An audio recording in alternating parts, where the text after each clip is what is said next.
السلام علیکم دوستانو، خدای وکړي چې روغ جوړ او خوشحاله اوسئ. نن ورځ غواړم د یوې داسې موضوع باره کې خپله د ژوند یوه خاطره در سره شریکه کړم چې ډېر کاله پخوا ما ته یو خاطره ده اوس راته یاده شوله چې ما ویل تاسو سره شریک کړم. ما خپله په زما په فیسبوک اکاونټ باندې د علم په ارزښت باندې څه پوسټونه کړي وو چې علم ډېر لازمي ده په نارینه او ښځینه باندې. متاسفانه چې د اوس د نوي حکومت په دوران کې د اوناسیا متوسطه او لیسې باندې دي. دا د افسوس ځای ده. زه به دومره ووایم چې علم ډېر لازمي دی او که تاسې هر څومره کولی شئ په خپل اولادونو باندې تعلیم وکړئ، څومره خرچه ورباندې کېږي، څومره انویسټمنټ یا سرمایه‌ګذاري ورباندې کېږي باید وشي، ځکه دا د یو 100 کلونو یو پلان. حتی که تاسو خپل د ښوونځي استاد ته یو تشویقي څه ورکړئ، تشویقي چې زما په اولاد باندې زیات فوکس کوه، زه وایم چې لازمه ده او باید ورکړل شي. او دا خو تر ټولو مهمه خبره ده چې همداسې باید وهم شي.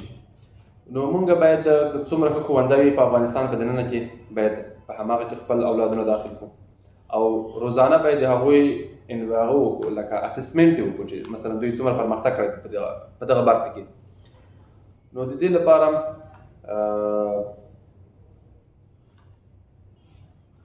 زما د اولادونو نتیجې راوتلې وي، نو هغوی ته یې دغه خپلې نتیجې ورکړې وي چې ماشاءالله ډېر ښه منظم سیستم یې ده. دلته خو د تعلیم په بخش کې ډېر مهم هغه ده چې تاسو کتلی شئ کنګریچولیشن او دا هغه یې ورته ورکړي دي. بیا زه راځم خپلې خاطرې ته. بیا دغه نتیجه ده زینت احمدزی، ماشاءالله دا ښه سټارونه یې ورته لګولي دي. یو دا سټارونه هم دوی هغه لري چې چا مسره ښه کارکردګي کړې وي هغو ته ډېر سټارونه لګوي. همداسې د زبیر ده،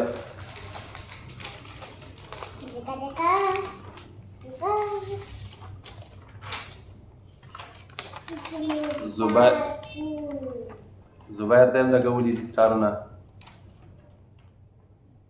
هغه او دغه سټارونه کمپیر کړي چې چا کارکردګي ښه ده. او دا زبیر هم A+, آوټسټینډینګ دي ټول. راځم هغه خپلې خاطرې ته. خپله خاطره زما داسې ده چې یو وخت کې زه د افغانستان په یو ولایت کې شاګرد وم، نهم لسم صنف کې. بیا په هغه ولایت کې یو څه هغه وه، ما به چې کله د ښوونځي امتحان ورکولو نو ما به لاندې ورته کاربون کېښوده. نو هغه کاربون چې و کله به چې زما اګزام خلاص شولو، خپله ویزا ته نمرې ورکولې چې د سوالونه به مې کوم غلط و کوم هغه صحیح و. نو یو ورځ زموږ یو استاد و، هماغه داسې وکړه چې زما ته یې کمې نمرې راکړې وي، څومره چې زما حق و هغه نه کمې راکړې وي. ما خپله هغه پرچه راوړله او استاد ته مې مخې ته کېښودله چې استاد زما دا سوال صحیح ده، دا سوال صحیح ده، دغه هغه وګوره، پرچې ته وګوره، دا په څه اساس تا دا نمرې کمې کړې دي. نو بیا هغه ویل چې اخوا دې خو مطلب لنډ او دی په دې سې هغه استاد هسې بې ځایه نمرې کمې کړې وي. نو له هغه څخه وروسته زموږ بل ازموینه وه چې په بله ازموینه کې داسې وه چې ما لاندې کاربون ورته ایښی و. چې کله مې کاربون ورته ایښی، یو طرف مې پرچه مې حل کړل، بل طرف ته مې اړول. هغه استاد راغی، وایي ته به کاربون لرې کړې. ولې استاد؟ ځکه وایي ته ما ولیدلې تېره ورځ چې د یو استاد سره ته هغه وې بحث دې ورسره کوه چې ما ته نمرې کمې راکړې دي. خو من دا خو زما حق ته نو ولې دغه کوې، تا ته څه تکلیف تکلیف دي؟ نه وایي لرې کړه. نو هغه کاربون مې لرې کړ. نو اوس راځم دغه پرچو ته. دغه هغه د پیپر دي چې کله دوی اګزام ورکړی ده نو وروسته دوی مطلب نتیجې بېرته تا ته درکوي. مثلا ستا د اولادونو دغه هغه د کارکردګي ده، د هر یوې پرچې هغه د څه ورته وایي ریزلټ ده چې په دغه اساس باندې مونږ نمرې ورته ورکړي. نو دا له ما لپاره جالبه وه. یعنې مطلب هغه څه چې مونږ په افغانستان کې یو عام شاګرد یا یو عام زده کوونکی ورته فکر ده، خو مګر زمونږ هغه خلک چې مثلا په اداره کې دي یا پالیسي جوړوي دي هغوی نه ده ورته فکر.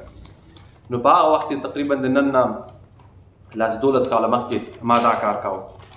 نو ما لپاره ډېر جالبه وه دغه چې کاش کې داسې یو دا خلکو عملي کړي دي، یعنې د خپل ته باید د خپل اولاد په باره کې کافي معلومات لري د هغې چې دا په کوم سټیج کې د کوم لیول کې ده، څومره باید کار ورسره وشي. همداسې دواړو ته یعنې هر وخت دوی تا سره په تماس کې وي، هېڅکله د استاد دوی د شاګرد سره د سټوډنټ سره هېڅ داسې خبره نه کوي چې هغه مثلا دوی خفه کړي یا د فیس باره کې یا د بل څه باره کې. تا سره مستقیم مثلا په تماس کې وي یا خپل ګروپ باندې یا د خپله ډایرکټ میټینګ وي تاسو د والدینو پیرنټس میټینګ، په هغه کې دې غواړي تا ته وایي چې دا ورسره وکړه، په دغه برخه کې کمزوری ده. نو دا زما لپاره ډېره جالبه وه. بس امید ده چې په افغانستان کې هم داسې یو سیستم رامنځته شي چې هغه ټول پکې ټول داسې یو صحیح اساس جوړ شي، ځکه له همدغه ښوونځي نه اساس جوړېږي. که له ښوونځي نه اساس جوړ نه شو هېڅ نه کېږي. له همدغه ښوونځي نه عالم هم راوځي، له همدغه ښوونځي نه انجینیر هم راوځي، له همدغه ښوونځي نه ډاکټر هم راوځي. یعنې د افغانستان په تعلیمي نصاب کې د پراخو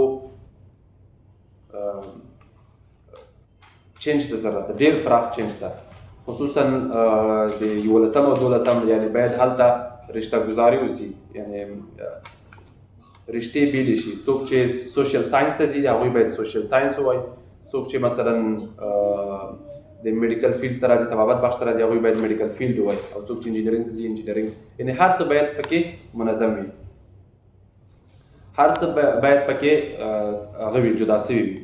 نو زما دا یو لنډ پیغام و، خپله د ژوند یو خاطره مې تاسو سره شریکوله. ماشاءالله دوی ډېر تکړه سوي دي اوس، دلته چې کوم سیستم روان ده په هغه په اساس باندې دوی مخ ته ځي. ډېر څه یې زده کړي دي، یعنې دوی خو مثلا د خپله مدر لنګویج هم دغه نه ده، دلته ورته انګلیسي او اردو وایي.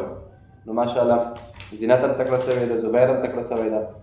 زبیر ته څه شي ورته وایي؟ ښه راس دلته ورته ګرځه چې ورته ووایي زبیر څه ویل درته غواړي وایي. راس دلته آفرین ورته ووایي. Allah ne haya pulak kisne haya machli ka Allah ne haya machli ka kisne haya titli ka जगह आवाज है Allah ne banaya तितली का किसने बनाया हम सबको अल्लाह ने बनाया हम सबको जज़ाकल्लाह खैरा. आफरीन. زینت څه شي ورته وایي؟ هغه ورته ووایه څه شي ده اوټو بیټا उनकी कॉला पिता चढ़ा जोर है भाई कितना ताना ठीक नहीं है कतौना ठीक नहीं जोर है भाई सूरज निकला भागे दुनिया वाले सारे जागे फूल के रंग रंगीले पैसों तेरे पीने हम भी उठो बहचो ऐसा कल पता जज़ाकल्लाह. आफरीन. هغه هفتې ورځې ورته ووایه. هفتې ورځې څه دي؟ پیر جمعرات هغه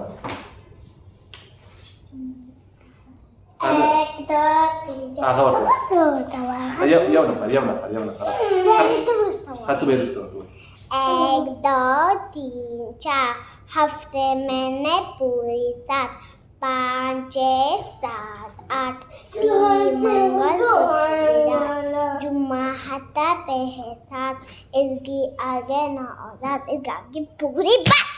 आफरीन. لا بس مننه